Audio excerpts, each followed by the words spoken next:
Assalamualaikum warahmatullahi wabarakatuh. Kami dari kelompok 3 tugas wawancara agama akan memperkenalkan diri. Perkenalkan, nama saya Gerdawati dari tingkat D1 Keperawatan. Perkenalkan, saya Reni Olivia dari tingkat 1B Keperawatan. Perkenalkan, nama saya Muhammad Dwi Kurniawan dari tingkat 1B Keperawatan. Perkenalkan, nama saya Kiki Megawati dari tingkat 1B Keperawatan. Perkenalkan, nama saya Delvi Dini Sitamba. Assalamualaikum warahmatullahi wabarakatuh. Assalamualaikum warahmatullahi wabarakatuh. Selamat siang Pak, maaf mengganggu waktu Bapak. Di sini kami mau mewawancarai Bapak terkait dengan memenuhi tugas agama kami, yaitu untuk mewawancarai orang sukses. Dan menurut kami, kelompok kami ini, Bapak adalah salah satu orang yang suksesnya. Bapak bekerja di Rumah Sakit Arifin Ahmad ini, apakah Bapak ada bekerja di tempat lain sebelumnya? Di RSU Rumah Sakit Bakti Timah, ya. Saya masuk ke Pekanbaru.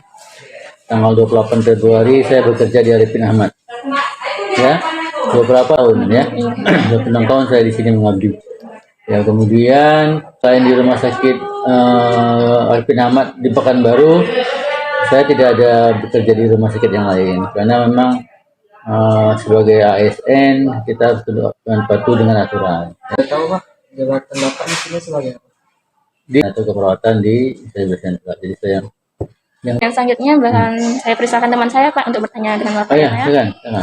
Izin Pak, dalam menjalani tugas Bapak sebagai perawat, ada nggak hal yang paling bermakna di dalam hidup Bapak? Yang paling bermakna di dalam hidup saya sebagai seorang perawat yaitu saya dalam hidup saya.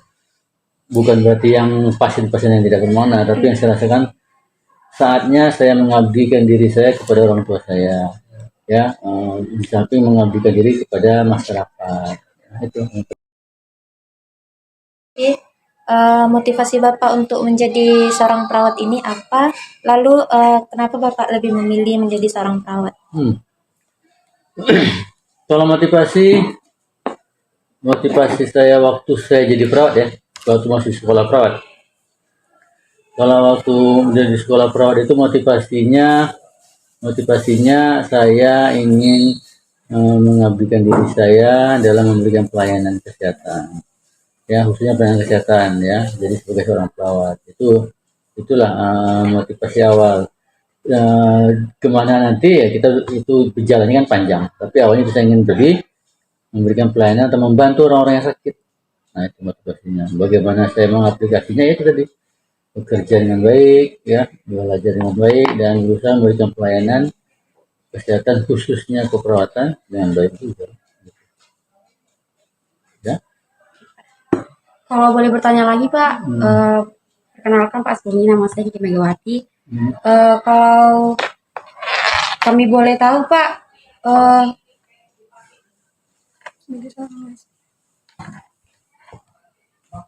bagaimana sih Pak cara supaya kami bisa menjadi perawat yang bagus?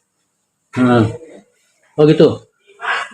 Kalau saya boleh berpesan, kalau untuk menjadi seorang perawat yang benar-benar profesional, ya, yang punya etika, yang punya akhlak, yang pertama luruskan niat kita mau jadi perawat, ya. Kemudian yang kedua, perawat itu harus punya ilmu, harus pintar untuk perawat. Kemudian juga dia harus punya etika.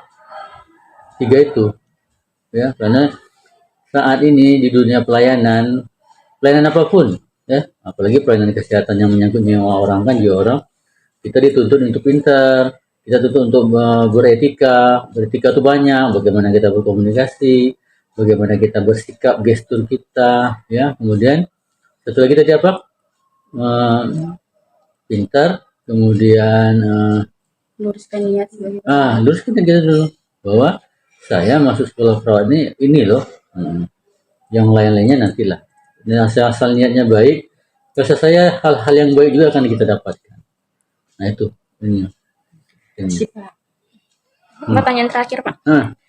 Gimana sih Pak, kan Bapak sekarang udah jadi seorang perawat nih. Sebelumnya kan Bapak menjalani seperti mahasiswa seperti kami kan Pak, itu pasti adanya waktu luang. Bagaimana Bapak cara mengisi waktu luang itu Pak, kalau boleh tahu? Oh ya, kalau kita secara keseluruhan aja, berarti disuruh mengisi waktu luang sebagai mahasiswa. Iya.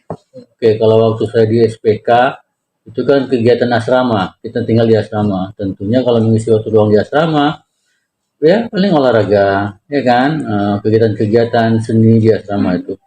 Ya, karena anak asrama itu waktu itu hanya boleh keluar asrama pada hari Minggu. Jadi tidak ada kegiatannya lain, paling yang belajar diskusi dengan teman-teman itu pada waktu di asrama. Kemudian kalau saya di D3 keperawatan, ya kalau D3 ini kan kita sudah bekerja, belajar, kuliah sambil bekerja. Ya tentu waktu luang itu akan diisi dengan menyelesaikan pekerjaan, ya kan? Sama juga dengan pendidikan S1 saya, tentu menyelesaikan pekerjaan. Di samping yang benar-benar luang, paling ya karena saya sudah berkeluarga, tentu meluangkan waktu dengan keluarga. Ya karena jadi mahasiswa pada waktu saya D3 dengan S1 tuh, saya jadi mahasiswa, saya bekerja sebagai ASN, saya juga sebagai kepala keluarga. Jadi harus bisa mengatur itu.